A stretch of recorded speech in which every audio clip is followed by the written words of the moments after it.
Hello everyone, I'm Chris Miller, this is David Seaman, and welcome to Ponytails, the football news, nostalgia and chat show where we basically break down the week's football. We talk a bit about stories from David's past and have a good bit of fun. We're brought to you each and every week by SpottoCash.com, the online spot the ball competition that gives out £10,000 cash to someone every single week, which is pretty awesome. We do that every week. That is awesome, isn't it? Yeah, massive. So we come in here every single week and we basically, David essentially chooses where the centre of the ball will be in an image that we post online at SpottoCash.com. Dave, how's it been? We've sort of, just starting with this, because we haven't really got to talk about this, but actually, how's it been sort of working with Spotto and doing this game and making people 10 grand richer every single week you come in? It's great, and when I tell people, everybody remembers Spot the Ball. Yeah. And then I tell them that there's an online version, and they're like, oh yeah, I've got to be careful who I tell. If it's my friend, I'm like, no, you can't play. Yeah, exactly. No, it's great because, essentially we put out this image every single week. There's no ball in it. Yeah. The idea is that players at home get to decide where the ball will be.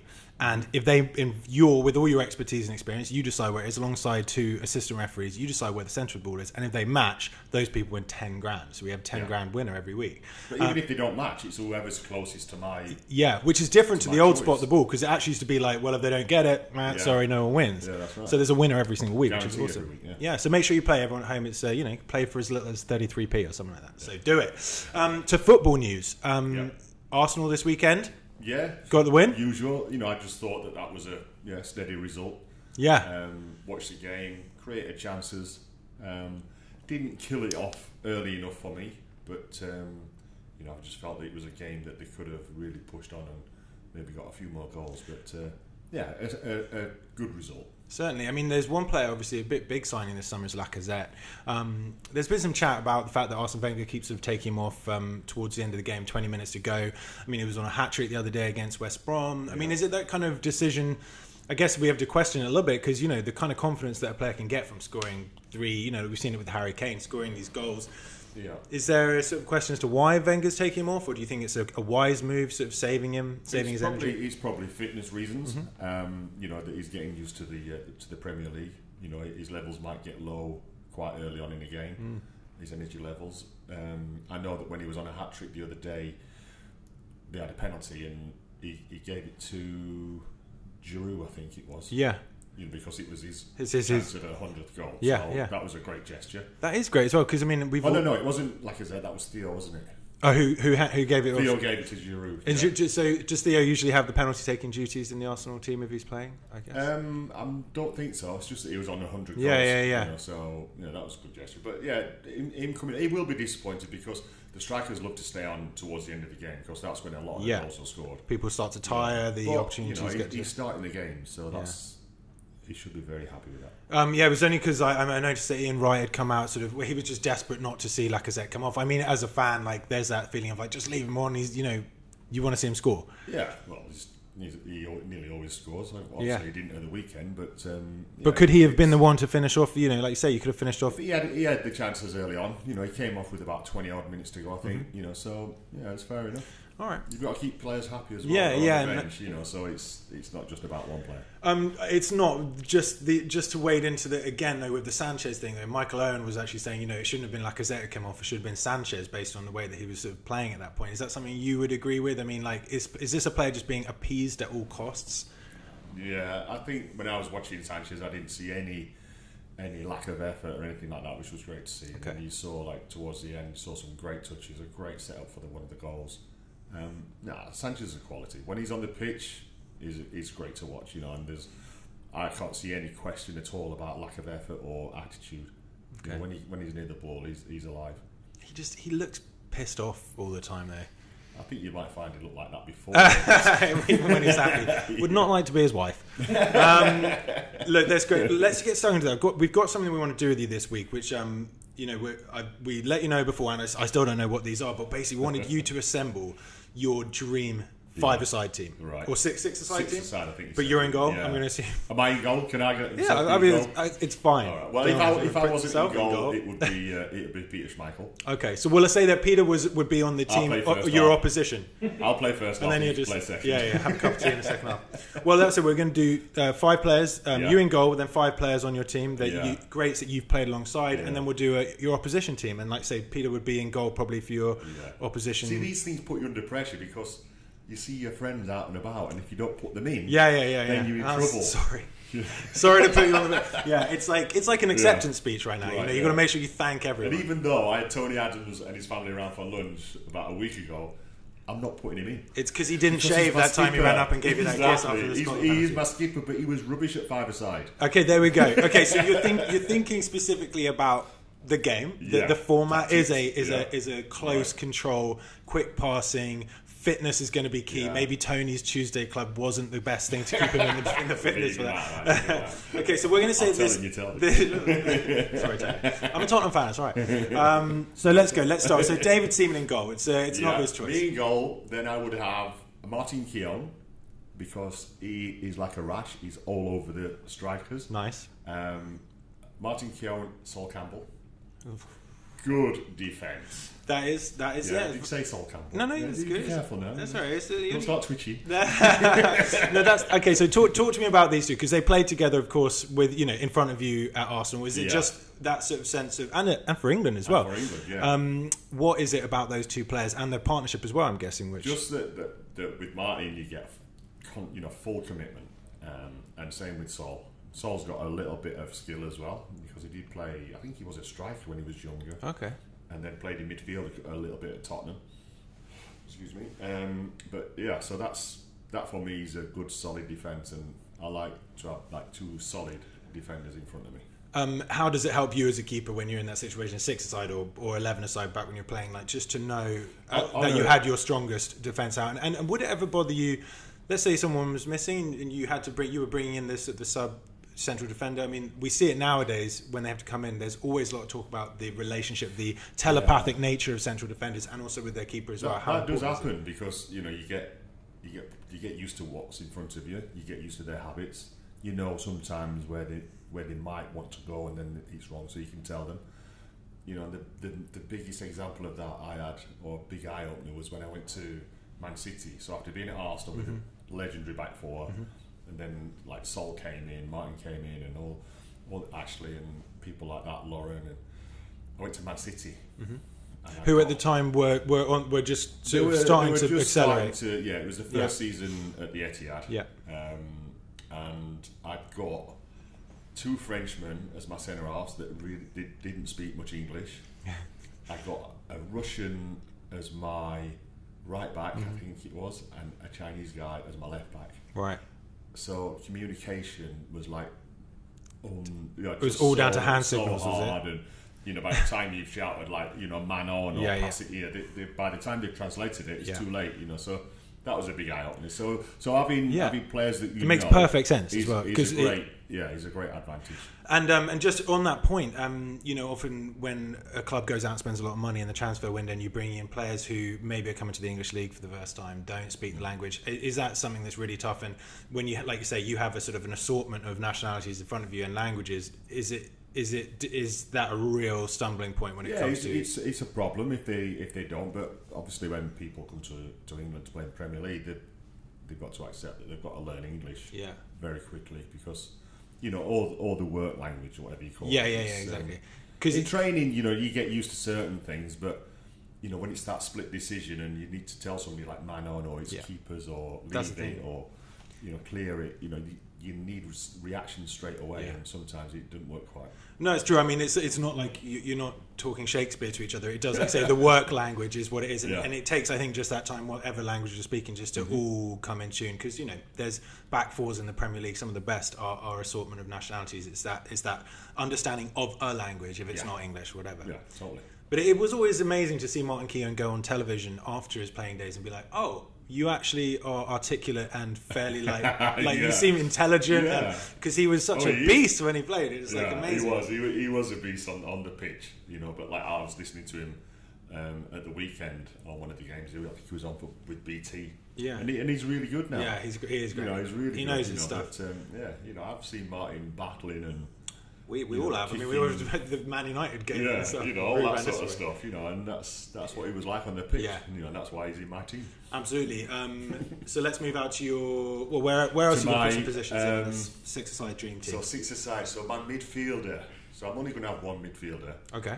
And see, my choice is Patrick Vieira or Gaza. Oh, okay. Yeah. I mean, so if it was all Arsenal, then obviously it'd be Patrick. Yeah, okay. But we're going to put any rules or stipulations on it. We'll just keep it wide. Yeah. It could be Gaza. He's the only one it's going to be Gaza. Okay. Gaza. But you got Patrick's name in, so he's not going to have a go. Yeah, exactly. Okay. Yeah, it's not, I don't see him. He's out in America, so he can yeah, so Gascoigne. So Gaza, you know, he's. You ask any player that's played with him or trained with him, and ask them who their best player is. With the best player they've ever been with, and they'll say Gaza, because he could do all sorts. In training, it'd be unbelievable. We'd be doing like crossing and shooting, and the ball would come in from a cross, and he would knee it in or hip it in. You know, it just like totally different stuff, and it would go in. Yeah. You know, it's not like he'd try it and he messed it up. You know, he was just brilliant. You know, he's great to watch, and he's like one of the players I'd say that I would pay to go and watch. Yeah. When he was playing, because he was great entertainment. Fantastic. I mean, is there anyone nowadays that you're seeing come through the ranks of any club in the Premier League who kind of exhibits that similar Gascoigne flair and ability? No, not as in entertainment value as well. Yeah. You know, he had the whole package. He had entertainment value. He had great aggression, sometimes too much. But, you know, he got the free kicks, he got the passes, he got skill, and he got a great finish in him as well. If Gascoigne is playing right now, in his prime, which club do you think he'd be playing for? Where would he be He'd be playing? Tottenham, wouldn't he? But, you know, wishful thinking. Fantastic. Moving on. So we've only got the one midfielder. Yeah. Okay. So cool. So what we're going with? 2-1-2. I'm going. Okay. Oh, nice. Okay. Here we go. So now my other problem, strikers. Yes, because you played alongside some fantastic strikers. So I'm going to go. So Thierry Henry is in. Full stop. Yeah. Brilliant player. Has to be, really. Yeah. I mean, it'd be strange. People ask me, I asked people, I said Bergkamp or Henry. You know, who would you have? One choice. Yeah. And I always go for Thierry, because I felt he affected the game in a lot more areas than what Dennis did. But Dennis was quality anyway. Yeah. I mean, Dennis is recently topped a poll, I think, is that right? He topped a poll of the best Premier League players of all time, or was it him and maybe Cantona was up there? Really? Not Thierry. Well, no, and I don't necessarily know why that is. I think, or maybe it was the goal, the specific goal, right. which I think it's funny. It's held true like for a long time, even with some incredible goals since. Why do you think that particular goal against Newcastle, was it the flick turn? I was up the other end. Yeah. And still can't believe that you meant it. Anyway. He came out. Yeah. It was absolutely brilliant. Yeah. Very lucky. Yeah, no, it was fantastic. So you gone with Thierry over Dennis. Yeah, Thierry over Dennis. Just because he was just more of a clinical sort of goal scorer? No, I'd say that Dennis was more around the box, and Thierry was around the pitch. Yeah. Okay. So influencing many games, more areas of the game for you guys. You know, and Thierry's pace was just frightening. Yeah. Yeah. You know, and he was like a brimming Rolls Royce. He could just change gears and off he'd go. Yeah. So then people say, well, why don't you put Dennis in as your other striker? And I'm like, I've got to put Wright in. Oh yeah, because I play golf with him. Yeah. Well, he would. And I don't want a 3-iron buried in my head. So Wright is in alongside. I mean, that would have been an amazing thing to be able to see those two play together. Anyway, but so it'd be Thierry and Wrighty. Wrighty's a quality, the most natural finisher I've ever seen. Yeah. You know, the ball comes to him. He's like Jermaine Defoe, but a lot better. Yeah. Oh God, yeah. Just no bias here at all. No, Jermaine Defoe modelled himself on Ian. Yeah, no, I think you actually already admitted that he did. You know, Wright was a great natural finisher. Yeah. You know, and he had a good bit of aggression too. And some great characters in there as well. I think you've chosen some really cool. Like, I mean, that's a hell of a team of personalities. Would they be able to play alongside? I suppose they did for years, and many of them at Arsenal. Well, obviously, they didn't play with Gaza, but Patrick could be on the bench, so I could swap him. Yeah. No, it was quite like wearing the Arsenal shirt or something like that. Yeah. What was that like though? Because like I say, even if you had Patrick in there, there's so many strong personalities, so many strong characters. Was it a tussle at times to sort of know who was leading, or was there always a good cohesion within the team? There was no tussle about who was leading, because we all seemed to lead. There was probably about 3 or 4 that were very vocal, but everybody listened to everybody. And if somebody said something, their point was taken on board. Yeah. So we're going to look at an opposition team. Let's say we've got Schmeichel in goal. These are players that you've played against at every level, I'd say. And don't throw some red herrings, or not some red herrings. throw some actual things at us, but just maybe there's a surprise in there. Who knows? So one defender would definitely be Yapstam. Okay. Yeah, he was a great player. Another defender that I didn't like playing against. I'll come back to that. It was. I mean, in terms of a team, is the United team the biggest nemesis every time, and the ones that you sort of. Well, at the time when I was playing, it was either us or Man United that were winning. Yeah. And whenever we played, we had proper good battles. Yeah. I'm struggling to think of another defender, but I'll go to my midfield, and I would say Roy Keane. Yeah. Similar sort of Man United thing. But then I'll go up front. I'm going to go Gary Lineker, because he always seemed to score past me. Yeah. And I was going to say Robbie Fowler, but because he did score the quickest hat-trick past me at Liverpool, I remember at that time. And he was another guy that always seemed to score. I'd make a great save, the rebound would go down on the floor, and he'd be there to tap it. Yeah, he's one of those players always in the right place at the right time. Yeah. But I've got to put Ronaldinho in there. Can I put Ronaldo in there, as in the older Ronaldo? The fat. So I ain't got space. Yeah. We've got one defender. We have Yapstam in defence in front of Peter Schmeichel. Then we've got 2 midfielders, and we'll have 2 up front. So I've got Roy Keane. And another midfielder. Does Ronaldinho come in as a midfielder? I'd say he's a midfielder. Yeah. Yeah. So then I've got. So Ronaldinho and Roy Keane in the middle. Yeah. Okay. That would have been an interesting partnership. Yeah. And then Gary Lineker, and I'm going to say the old Ronaldo. The old Ronaldo. And just out of interest, was there a player? Maybe they weren't the best player, but who was the player that I don't find the most irritating to play against? Was Robbie the one because he would just always pop up in that place, or was there another player that you were like, I don't know what it is about him, but he always gets to me. He's not even any good. Yeah. Maybe Raz you are would give you a poke in the ribs at the corners. The 2 that come to mind like that you always knew they were going to hit you. You were going to get was Mick Hartford. Okay. Who's from a blast from the past. Who did Mick Hartford play for? He played for Birmingham at one bit. Then went to Luton. But Teddy Sheringham was always like, you knew that every game he was going to come in on you. Yeah. Like an elbow you. Seems like such a nice, placid guy, but no, he's Teddy's a mean streak to him. So Teddy was.